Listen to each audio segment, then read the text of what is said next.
సుధీర్ రెడ్డి గారు, మీరు ఒక హుడా చైర్మన్గా చేశారు. అంటే దానికి కారణం ప్రధానంగా రాజశేఖర రెడ్డి గారి పాదయాత్రలో మీరు త్రూఅవుట్ ఉండటం, ఆయనకి చేదోడు వాదుడుగా ఉండటం వల్లనే మీకు ఆ పదవి దక్కింది అనేటువంటిది ఒకటి ఉంది. ఎంతవరకు వాస్తవం? అంటే నేను ఒక రాజశేఖర రెడ్డి కార్యక్రమాల్లో పాదయాత్ర చేసిన దొరకలండి. అంతకన్నా ముందు నేను చాలా సంవత్సరాల నుంచి కాంగ్రెస్ పార్టీలో కార్యకర్తని. అంతకన్నా ముందు రెండు సార్లు నేను హైదరాబాద్ సిటీ జిహెచ్ఎంసీ కార్పొరేటర్గా కూడా ఉన్నా. 3 సార్లు నాకు ఎమ్మెల్యే టికెట్ కూడా రిజెక్ట్ చేశారు.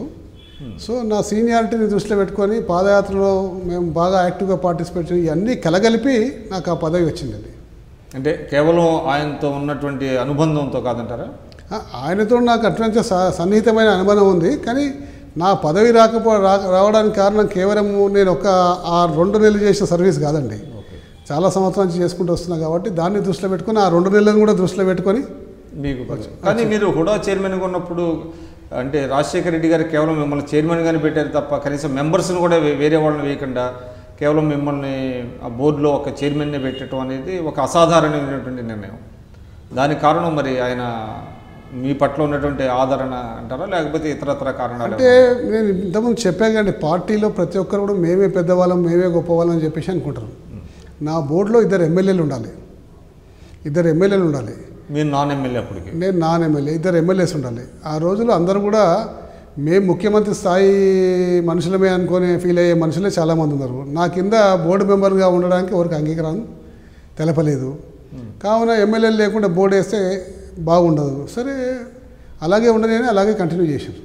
కానీ అప్పుడు ఒక విమర్శ కూడా వచ్చిందండి. అంటే హుడా చైర్మన్గా మిమ్మల్ని నియమించటం, మిగతా ఎవరిని సభ్యులుగా వేయకపోవడం వెనక ఇక్కడ కొన్ని విలువైనటువంటి ల్యాండ్స్ని కొంత కారు చౌకగా కొంతమంది పారిశ్రామికవేత్తలకు కట్టుబెట్టడానికి మీరైతే ఆయన మాట వింటారు అనేటువంటిది కూడా ఒక విమర్శ వచ్చింది. అది ఏదేమైనా సరే అండి, అది ఆ విమర్శ చాలా పొరపాటు. ఎందుకంటే హుడా చైర్మన్గా నేను ఎవరికి ఏం కట్టబెట్టలేము.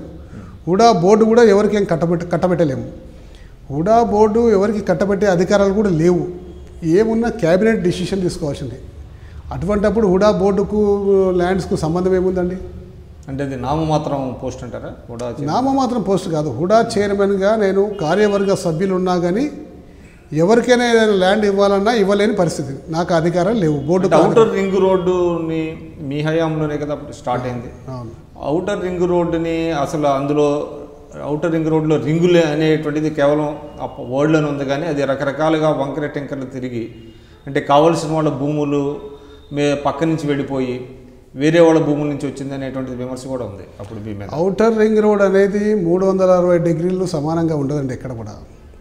ఔటర్ రింగ్ రోడ్ అనేది అనే ఒక కాన్సెప్ట్ ఇచ్చాము. రింగ్ అంతే చుట్టూ వేస్తున్నాం కాబట్టి రింగ్ రోడ్ అన్నాం.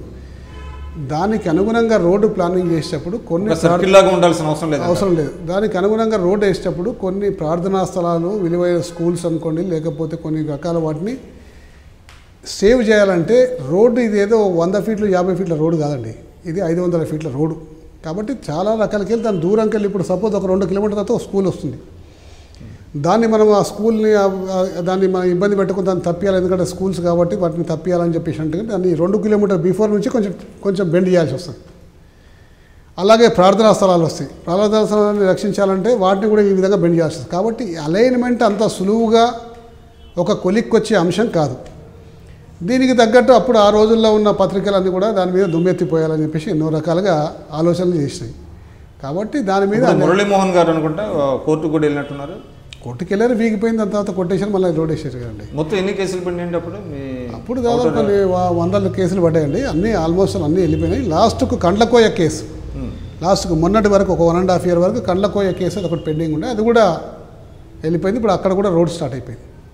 సో మీ హయాంలో అచీవ్మెంట్స్లో అది ఒకటి అంటారా? ఔటర్ రింగ్ రోడ్డు అంటే చాలా కార్యక్రమాలు చేసామండి. అప్పుడు ఔటర్ రింగ్ రోడ్ ఒకటే కాదు, ఔటర్ రింగ్ రోడ్తో పాటు పివి నరసింహారావు ఎలివేటెడ్ ఫ్లైఓవర్ అనుకోండి, హైదరాబాద్లో ఉన్న లంగరోజ్ ఫ్లైఓవర్ అనుకోండి, మరి కూకట్పల్లి మన మూసాపేట్ ఫ్లైఓవర్ అనుకోండి, హైటెక్ సిటీ ఫ్లైఓవర్ అనుకోండి, లేకపోతే విద్యానగర్లో ఉన్న ఫ్లైఓవర్ అనుకోండి, ఇలా చాలా ఫ్లైఓవర్స్ మేము చేసాం. ట్రాఫిక్ కూడా సులువుగా పోయే ట్రాఫిక్ ఈజీ చేస్తాం కూడా చాలా మార్గాల్ని అన్వేషించాం. చాలా కొంత మేరకు సక్సెస్ కూడా కాగలిగినాం. ఇప్పుడు హుస్సేన్ సాగర్ క్లీనింగ్ కూడా అనుకోండి మా హయాంలోనే స్టార్ట్ అయింది. మెషినరీ ఎక్విప్మెంట్ వర్క్ అంతా కూడా మా హయాంలోనే స్టార్ట్ అయింది, కానీ ఇంకా కంప్లీట్ చేయలేకపోయారు వీళ్ళు.